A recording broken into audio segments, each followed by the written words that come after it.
সাথে না যায়, আমাকে গোটা দেশের আলেমরা কাফের বললেও আমি তোমাদের সাথে একমত হয়ে ইয়া নবীর সালাম দিতে 1000 বার তৈয়ার আছি। ইয়া নবী সালামু আলাইকা আপনি বললেই কি না বললেই কি, আপনার মতো লক্ষ লক্ষ বড় বড় হুজুরেরা ইয়া নবী সালামু আলাইকা নিয়ে নবীর মোহব্বত ভালোবাসা কলিজার মধ্যে পোষণ করে তারা পরকালে মুক্তি চায়। ইয়া রাসূল সালামু আলাইকা,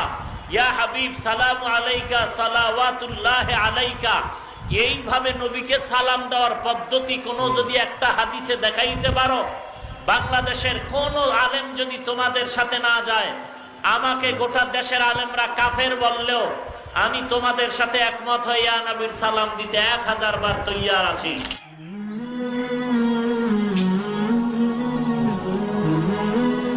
একজন প্রশ্ন করেছে, হুজুর